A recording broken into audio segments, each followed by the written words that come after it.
सत्संग जी प्यार से कहना, धन निरंकार जी। सत्संग जी आज का चैप्टर है ब्रह्म ज्ञानी आप निरंकार। सत्संग जी कार्यक्रम की चर्चा में हमने सुना कि सत्संग जी संपूर्ण हृदय वाणी का यह शब्द ब्रह्म ज्ञान पर आधारित है। इस संसार में हम आए हैं, इस माया में हम उठते बैठते हैं, पर इस माया के रंग में हमें खुद को नहीं रंगना। हमें यह सोचना है कि हम किस स्रोत से आए हैं, किस में वापस जाना है। हमारा असली स्रोत यह परमात्मा, यह निरंकार है। वो जब इस ज्ञान का ब्रह्म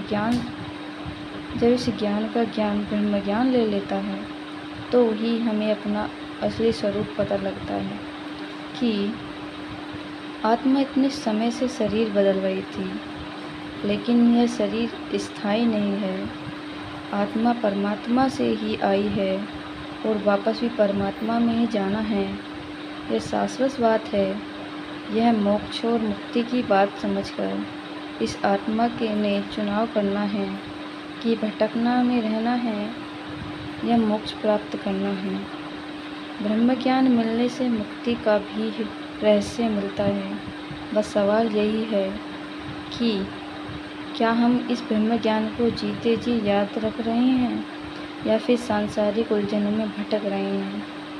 ज्ञान लेकर ज्ञान का है जिसने न उपयोग किया, ज्ञान लेकर ज्ञान का है न जिसने उपयोग किया, उसको लाभ मिला ना कोई, ना उसने आनंद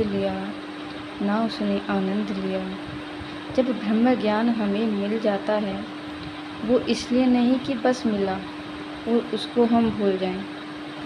इसकी समझ हमें अपने मन में ऐसी बसानी है कि पल पल इसका उपयोग हो सके, वरना बिना उपयोग के तो यह हमारे किसी काम का ही नहीं रहेगा। यह कोई ऐसा खजाना नहीं है जिसे किसी बैंक लॉकर में रख दिया जाए और समय आने पर निकाल ले जाए। हर दिन, हर पल, हर समय अगर हम इस चेतना की अवस्था में रहेंगे, इस परमात्मा के एहसास में रहकर जीवन जिएंगे, तभी यह ब्रह्म ज्ञानी उपयोगी होता है। यह ब्रह्म ज्ञान हर परिस्थिति में काम आता है। अगर हम किसी में मिलते हैं तो क्या हम मानवीय मूल्यों पर खरे उतरते हुए उस इंसान के साथ पेश आ रहे हैं, या हम अपने अहंकार को अपने ऊपर हावी होने दे रहे हैं। यदि हम अहंकार हावी हो रहा है तो हम फिर ब्रह्म ज्ञान का असर हम पर नहीं हुआ। यह हमारी समझ में ही नहीं आया। सिर्फ ज्ञान लेने से कोई बात न बनने वाली है। बिना कर्म के कभी जिंदगी नहीं संवरने वाली है। यहाँ कर्म के ऊपर जोर दिया गया है कि सिर्फ ज्ञान ले लिया पर कर्म में नहीं डाला तो कोई लाभ नहीं होने वाला। जैसे कुछ वर्ष पहले समागम में कवि दरबार का विषय था कि ज्ञान कर्म में ढल जाए तो जीवन का श्रृंगार बने। हमारा दृष्टिकोण संतुलित हो, ज्ञान से एक चेतनता और सच्चाई हमारे सामने आती है जिसे कर्म में ढालना जरूरी है। क्या हम पल पल इस निरंकार का एहसास बनाए रखते हैं? क्या निरंकार इसका सुमिरन करते हैं? क्या हमारे मन में हमेशा सत्संग जाने के लिए खिंचाव या रुझान है? क्या हम सेवा को एक कार्य ही मान रहे हैं या सच में निष्काम भाव और नम्रता के साथ सेवा कर रहे हैं? क्या हम ज्ञान के बाद अपने कर्म में सब बातें ढाल रहे हैं? यदि हाँ, तो फिर हम ज्ञान को बाकाई ही अपने अंदर समाहित कर पा रहे हैं। यह निरंकार विशाल है, बेअंत है, फिर भी अपने अंतर मन से हम जितना इससे नाता जोड़कर रखेंगे, उतना ही हम इसके एहसास में रह पाएंगे। इसी के साथ सांसारिक जीवन में भी हमें प्रगति करनी है। अगर हमारी आत्मा उज्जवल होते हुए इसी पर अपने आप को केंद्रित रखेगी, तभी जीवन सुनहरा हो पाएगा। ध्यान बिना ये ज्ञान कभी न उतरेगा इस जीवन में। हर पल हर क्षण सुमिरन वाली ज्योति जगानी है मन में, ज्योति जगानी है मन में। हमारे मन में हमेशा सुमिरन करने की इच्छा रहे, मन में यह ज्ञान की ज्योति जलती रही। यह कोई ऐसा कार्य नहीं है कि हम सिर्फ रात को सोने से पहले सुमिरन कर रहे हैं, सुबह उठकर सुमिरन कर रहे हैं या कोई अन्य वक्त पर कर रहे हैं। नहीं, यह सुमिरन तो श्वासों की माला में यूं बस जाना चाहिए कि पल पल इस निरंकार का एहसास हो। अगर कोई भी कार्य कर रहे हैं और जुबान पे सुमिरन नहीं भी हो रहा पर मन में प्रभु का वास है, इसी की याद कायम है, तो सुमिरन चल रहा है। कई चीज़ों के लिए हमें अलग से कोई समय नहीं निकालना पड़ता। जैसे स्वाभाविक रूप से हमारी आंखें झपकती हैं, ऐसे ही हर पल यह सुमिरन हमारे स्वभाव बन जाए और निरंकार से नाता जुड़ा रहे।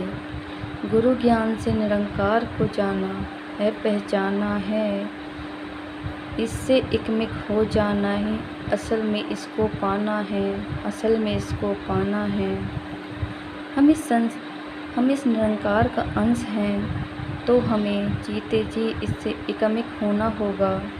उदाहरण के तौर पर बरगद का पेड़ शुरू तो एक बीज से हुआ, पर उसने अपनी शाखाएं इस तरह विस्तारित कर ली कि आगे वही ज़मीन पर अपने जड़ें बनाकर नए सिरे से एक नया बरगद का पेड़ का स्वरूप बन जाता है। सब पेड़ ऐसे जुड़ते चले जाते हैं कि कौन सा मूल पेड़ था और कौन सा नया, यह पता ही नहीं चलता। इसे कोई पहचान नहीं सकता। हमने भी ऐसे ही एकमिक होना है।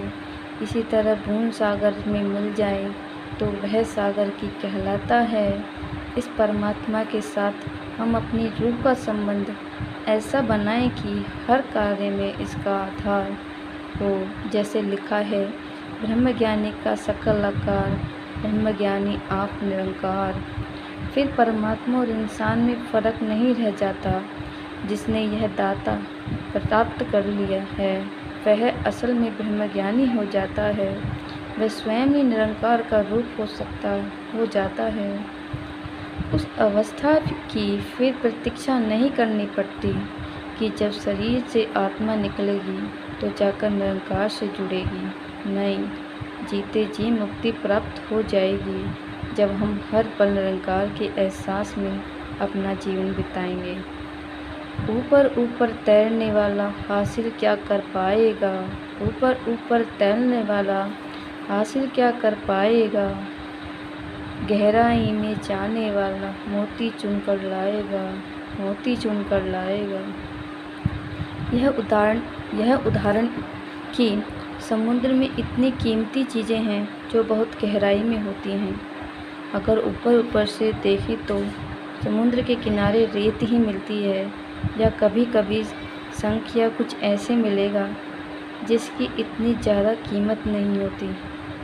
पर अगर समुद्र में गहरे जाएंगे तो फिर हमें कीमती रत्न मिलते हैं। इसी के साथ साथ संगत जी प्यार से कहना, धन निरंकार जी।